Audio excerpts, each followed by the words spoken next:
So as I bring in this video on June 30th, we've had two press conferences. We've had one in Jeddah on the 21st of June and then yesterday 29th of June in London, just for the confirmation of the fights and the press conferences that have been held so far for the Usyk v Joshua 2, confirmed for Saturday 20th of August in Jeddah, Saudi Arabia. So now I'm personally looking forward to this one to see if it's a repeat or a revenge situation. Looking at the stats of the fighters, a couple of years older now. Usyk 3 years older at 35, the Joshua's 32. And the record going down there is 19 fights, 19 wins, no losses. Joshua now after 26 fights, 24 wins and only 2 losses. Obviously still the big height and reach advantage, but as we saw the last time, Usyk has found a way to get around that. Now in the first conference at Saudi Arabia and Jeddah, Usyk, his usual calm self and collective.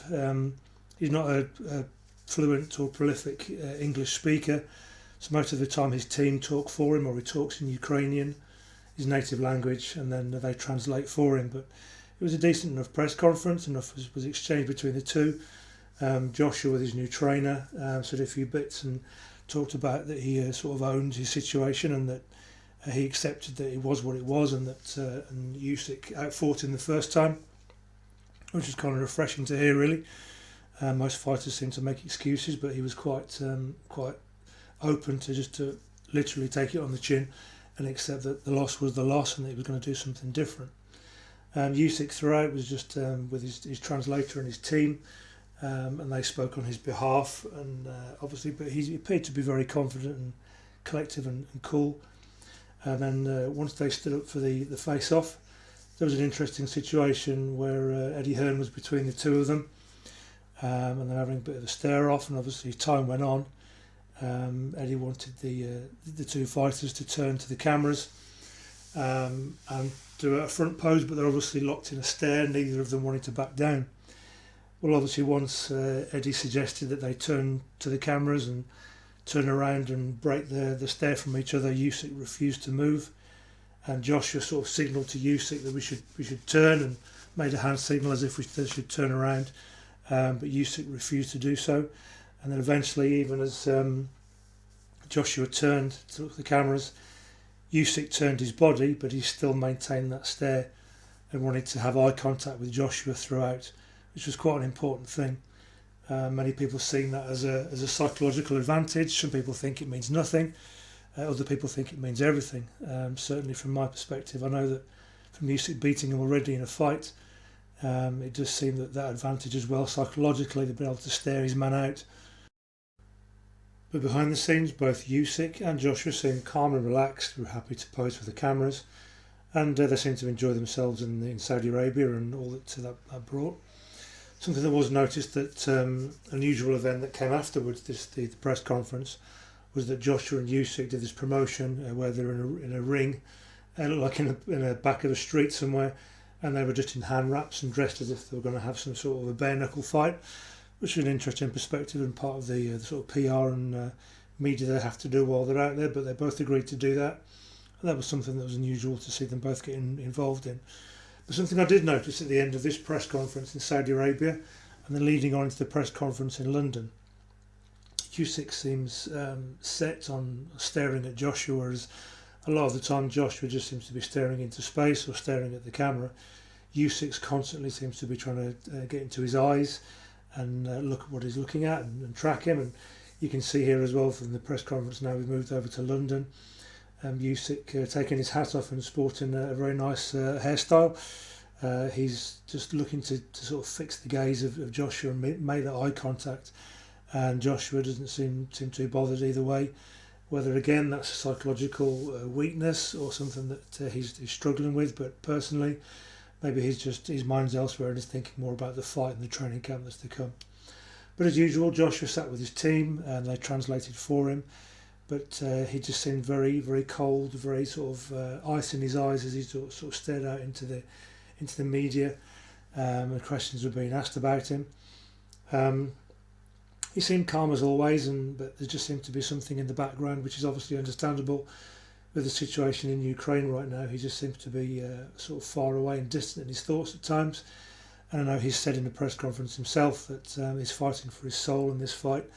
And I know that he'll also be fighting for the Ukrainian people because of what they're going through right now.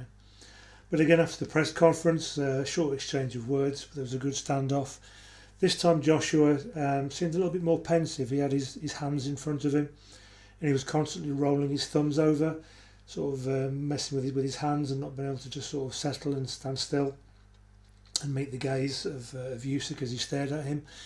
And even though he's the bigger man and looked down at Usyk, Usyk was just so cold and seemed to be staring through Joshua.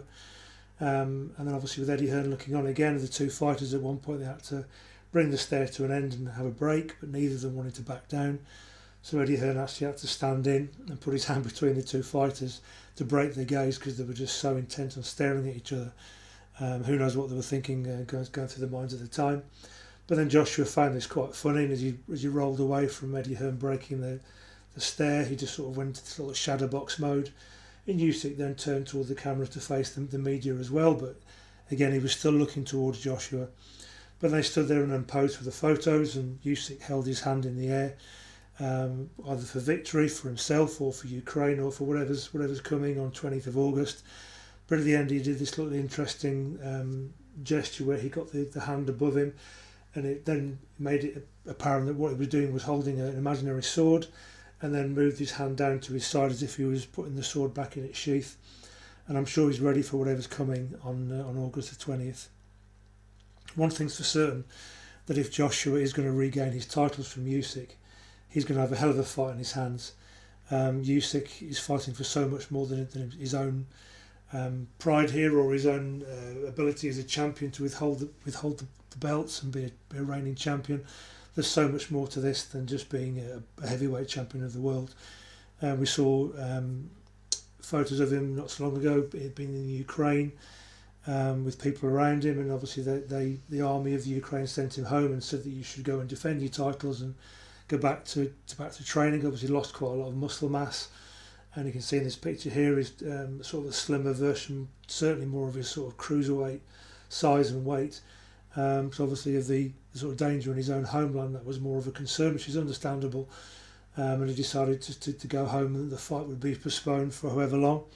But a decision was made that he should come back home, and that he should engage in that fight with Joshua, and he should engage in that rematch. And the rematch clause had been engaged, and that should be put forward, and he should get back to training and get back to fighting, get back to being champion.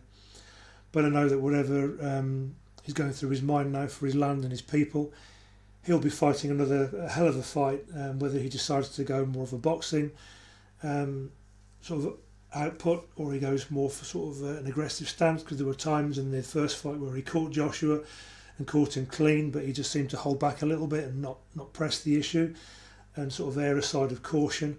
This time most people seem to feel that Joshua can't outbox Usyk, so he has to come forward and has to be aggressive and engage in a fight where it's over in 6 or 7 rounds. But if that's the case, Usyk's no pushover, and also, I mean, Joshua's got to be able to catch up with him first of all and hit him, and that's no easy task. Usyk's an absolute masterclass of a boxer, and he's got a good punch in him too, from what we've seen from that first fight. He can certainly hurt. Joshua can certainly trouble him. So this could end up turning into a bit of a nightmare situation for Joshua. But we'll see as it unfolds. I'm sure now there'll be no more press conferences. We'll go into a sort of a heavy training camp scenario now for the next sort of 6 to 8 weeks. And then coming up to fight week in late August, we'll have another press conference or two, and then that final fight week of the weigh-ins, and then getting ready for Saturday the 20th when they square off again for the rematch, Usyk Joshua 2.